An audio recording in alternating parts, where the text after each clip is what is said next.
दान देने के लिए धन नहीं है, कोई बात नहीं। हवन यज्ञ करने के लिए धन नहीं है, कोई बात नहीं। भंडारा करने के लिए धन नहीं है, कोई बात नहीं। किसी भूखे को खाना खिलाने के लिए धन नहीं है, कोई बात नहीं। लेकिन जो मैं आपको बता रहा हूं, यदि आपने यह कर लिया तो ईश्वर आपसे प्रसन्न हो जाएंगे। एक बार की बात है, एक गरीब महिला बस में चढ़ी।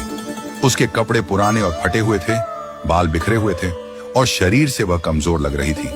जैसे ही उसे बस में सीट मिली, वह चुपचाप जाकर बैठ गई। कुछ ही देर में अगले स्टॉप पर एक वृद्ध महिला बस में चढ़ी। उस गरीब महिला ने बिना देर की अपनी सीट उस वृद्ध महिला को दे दी और खुद खड़ी हो गई। जब वृद्ध महिला अपने स्टॉप पर उतरी तो वह वापस अपनी सीट पर बैठ गई। थोड़ी देर बाद एक छोटी बच्ची बस में चढ़ी। बच्ची को खड़ा देख उस महिला ने फिर से अपनी सीट दे दी और खुद खड़ी हो गई।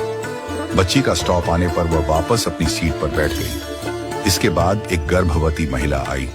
इस बार भी गरीब महिला ने बिना सोचे समझे अपनी सीट दे दी और खड़ी रही। गर्भवती महिला के उतरने पर वह फिर से अपनी सीट पर बैठ गई। थोड़ी देर बाद एक सामान्य महिला बस में चढ़ी। वह न वृद्ध थी, न बच्ची, न गर्भवती, पूरी तरह स्वस्थ लग रही थी। फिर भी गरीब महिला ने अपनी सीट छोड़ दी और उस महिला को बैठा दिया। यह सब देखकर बस में बैठी एक अन्य महिला, जो एक अध्यापिका थी, बहुत आश्चर्यचकित हुई।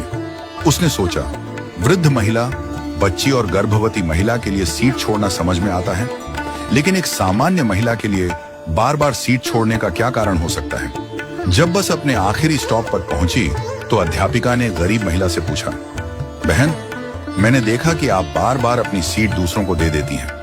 आपका भी उतना ही हक है सीट पर बैठने का, फिर आप क्यों खड़ी हो जाती हैं? गरीब महिला मुस्कुराई और बोली, मैडम, मैं दूसरों के घरों में बर्तन साफ करती हूँ, खाना बनाती हूँ, झाड़ू पोछा करती हूँ। मेरे पास अधिक धन नहीं है कि मैं किसी को दान दे सकूं, भंडारा कर सकूं, हवन यज्ञ कर सकूं या किसी भूखे को भोजन करवा सकूं। लेकिन मेरे पास मेरे कर्म हैं और मैं अपने कर्मों से दान करने की कोशिश करती हूँ। उसने आगे कहा, मेरे अच्छे कर्म ही मेरे ईश्वर के खाते में बैंक बैलेंस बढ़ा रहे हैं। इन्हीं कर्मों के कारण मेरा परिवार सुखी है। मेरे बच्चे पढ़ाई करते हैं, मेरा पति मेहनती और समझदार है। हमारे पास बहुत अधिक नहीं है, पर जो है उसमें हम खुश हैं। जब मैं अपने आसपास देखती हूँ तो पाती हूँ कि लोग कितने दुखी हैं, लेकिन मेरे अच्छे कर्मों की वजह से दुख मेरे जीवन में नहीं आता।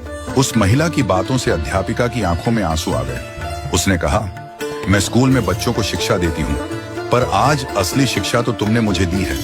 आज से तुम मेरी शिक्षिका हो। तुम्हारा बहुत बहुत धन्यवाद। इस कहानी से हमें यह सीख मिलती है कि सेवा के लिए धन की आवश्यकता नहीं होती। हम अपने छोटे छोटे कर्मों से भी दूसरों की मदद कर सकते हैं। किसी बुजुर्ग को सड़क पार करवा देना, किसी जरूरतमंद की सहायता कर देना, किसी को प्रेम से मुस्कुरा देना, ये सब कर्मदान है। जब हम दूसरों के जीवन में खुशी लाते हैं तो वह खुशी हमारे जीवन में भी लौट कर आती है। हमारे दादाजी कहते थे, अपने अच्छे वक्त में बुरे वक्त की तैयारी करो और बुरे वक्त में अच्छे वक्त की। जब अच्छा समय हो तो लोगों की इतनी मदद करो कि बुरा समय कभी आए ही ना।